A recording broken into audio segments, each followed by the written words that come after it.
High guys, welcome to my channel. আশা করছি তোমরা সবাই খুব ভালো আছো আর খুব ভালোভাবে পরীক্ষার প্রস্তুতি নিচ্ছ। তো অলরেডি আমি থিওরির যে সাজেশনগুলো ছিল সেগুলো শেয়ার করে দিয়েছি তোমাদের সাথে। আজকে প্র্যাকটিক্যালের একটা পেপারের, যেটা সিসি 1.4, সেই পেপারটার কিছু সাজেশন অর্থাৎ কিছু গাইডেন্স আমি তোমাদেরকে দেব, যেগুলো আমার মনে হয় যে এখান থেকে কোশ্চেন আসার সম্ভাবনা আছে।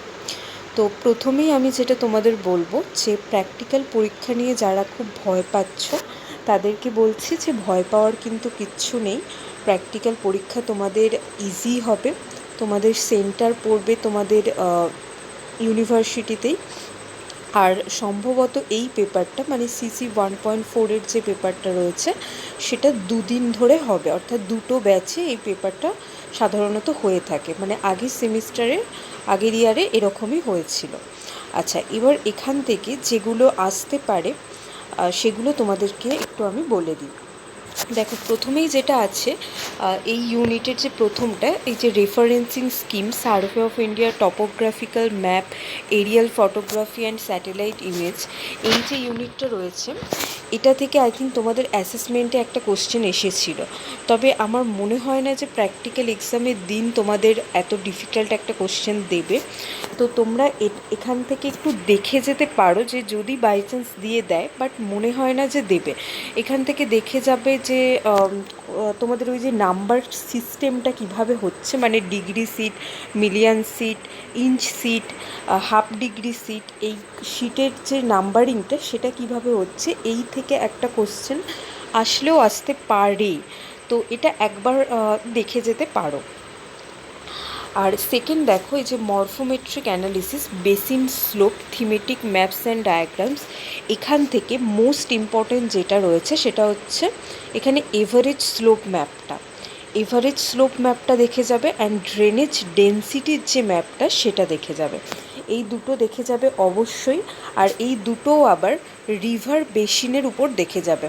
তোমরা যেরকম বেশিরভাগ জন গ্র্যাজুয়েশনে করেছো যে ছক টেনে, মানে বক্স করে করে সেই 2 সেমি করে নিয়ে যেটা এভারেজ স্লোপ বলো বা রিলেটিভ রিলিফ ম্যাপ বলো সেটা করা, সেটা নয়। এটা যেরকম দেখবে তোমাদের ফাইনাল সিটেও বেসিন দিয়ে করিয়েছে, ঠিক বেসিনের উপর এভারেজ স্লোপ ম্যাপ আর ড্রেনেজ ডেন্সিটি, এই দুটো কিন্তু প্র্যাকটিস করে যেও। আচ্ছা, আরেকটা যেখানে এখানে তোমাদের আছে যে স্লোপ, আইডেন্টিফাই স্লোপ, এটা বলতে পারে যে কত ধরনের স্লোপ হয়, যেমন কনভেক্স স্লোপ, তারপর বিভিন্ন ধরনের যে স্লোপ, সেগুলো আইডেন্টিফিকেশনের জন্য তোমাদের টপোশিট ম্যাপ থেকে বললেও বলতে পারে। তো এটাও একবার দেখে যাবে। কিন্তু মোস্ট ইম্পর্টেন্টলি তোমরা relative relief map, average slope map আর ড্রেনেজ ডেন্সিটি ম্যাপ, এই তিনটে ম্যাপ অবশ্যই দেখে যাবে, স্পেশালি এভারেজ স্লোপ আর ড্রেনেজ ডেন্সিটি। ঠিক আছে। আচ্ছা, এবার নেক্সট দেখো, নেক্সট রয়েছে দেখো এই বেসিন হাইড্রোলজি থেকে হাইদার গ্রাফ, রেটিং কার্ভ আর হিপসোমেট্রিক কার্ভ। খুব কম চান্স রয়েছে হিপসোমেট্রিক কার্ভসটা কিন্তু পড়ার। তো হাইদার গ্রাফ আর রেটিং কার্ভের মধ্যে, আর হাইদার গ্রাফেরও মধ্যেও তোমাদের তিনটে ধরনের আই থিঙ্ক আছে, অ্যানুয়াল হাইদার গ্রাফ, তারপর তোমাদের ইউনিট হাইদার গ্রাফ, আর একটা যেটা বোধহয় শুধু হাইদার গ্রাফ যেটা আছে, না কোনটা আরেকটা আছে আমার ঠিক খেয়াল পড়ছে না, দুটো না তিনটে হাইদার গ্রাফ আছে, সেইটা কিন্তু একটু পড়ে যাও। আর রেটিং কার্ভটাও পড়তে পারে, রেটিং কার্ভটাও পড়ে যাও। আর নেক্সট থেকে দেখো এই যে soil profile identification and layer Horizon mapping and classification, water bodies change detection, এটা থেকে না পড়ারই সম্ভাবনা খুব বেশি, তাও একটু পারলে দেখে যেও, কনসেপ্টটা অন্তত দেখে যেও। আচ্ছা, এবার নেক্সট দেখো, এখান থেকে সম্ভবত তোমাদের এখনও পর্যন্ত ল্যাব বোধহয় এখনও অ্যাকোমোডেশন করা হয়নি। ল্যাবের সুবিধা যেহেতু তোমাদের নেই, তাই কম্পিউটারের যে কাজগুলো রয়েছে, এই যে এক্সেলের যে কাজগুলো রয়েছে সেগুলো পড়বে বলে খুব একটা মনে হচ্ছে না, পড়ার চান্স খুবই কম। তো এখান থেকে মেন দুটো জিনিস যেটা পড়বে সেটা হচ্ছে মার্কেটর প্রজেকশন আর হচ্ছে একটা মোলয়ের প্রজেকশন, এই দুটোর মধ্যে যে কোনো একটা পড়বে।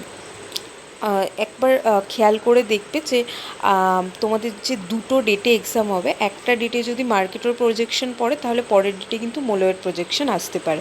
তো আই থিঙ্ক এইভাবেই দেবে সম্ভবত। আর ইউটিএমটাও পড়ার খুব একটা চান্স নেই, তবে হ্যাঁ এখান থেকে কিছু শর্ট কোশ্চেন আসতে পারে। যেমন ধরো আগের বছর যেটা এসেছিলো যে মার্কেটের প্রজেকশন 8 নম্বরে দিয়ে দিয়েছিল আর 2 নম্বরের একটা শর্ট কোশ্চেন দিয়েছিল, তো সেই ধরনের শর্ট কোশ্চেন এখান থেকে তোমরা পড়ে যেতে পারো, যেরকম লক্সোড্রাম লাইন কাকে বলে, কিংবা আরও যে সমস্ত প্রজেকশন রিলেটেড যে সমস্ত শর্ট কোশ্চেনগুলো রয়েছে সেগুলো একটু পড়ে যাও। আচ্ছা, নেক্সট এবার দেখো aerial photographs and satellite image থেকে। এখান থেকে খুব সম্ভবত স্যাটেলাইট ইমেজটাই পড়বে। স্যাটেলাইট ইমেজটা তোমাদের ইন্টারপ্রিটেশন করতে দেবে, নয়তো খুব যদি যদিও স্টিরিওগ্রাফিক যন্ত্রটা সম্ভবত নামাবে বলে মনে হয় না, তাও এরিয়াল ফটোগ্রাফি আইডেন্টিফিকেশন বা এরিয়াল ফটোগ্রাফি ইন্টারপ্রিটেশনটা দেখে যেও, বাট স্যাটেলাইট ইমেজটাই সম্ভবত পড়বে। আর হ্যাঁ এখান থেকে আর বেশ কিছু শর্ট কোশ্চেন পড়তে পারে, যেরকম ধরো এই এনআরএসএ সেন্সরগুলোর নাম কী কী, তারপর তোমাদের এফসিসি স্কেলটা কী, এফসিসি কালার কম্পোজিশন কাকে বলে, বা এরিয়াল ফটোগ্রাফ আর স্যাটেলাইট ইমেজের মধ্যে পার্থক্য কী। তো এই ধরনের কিছু কোশ্চেন আসতে পারে, সেগুলো একটু দেখে যাও। তো আশা করছি এগুলোর মধ্যে থেকেই তোমরা কমন পেয়ে যাবে।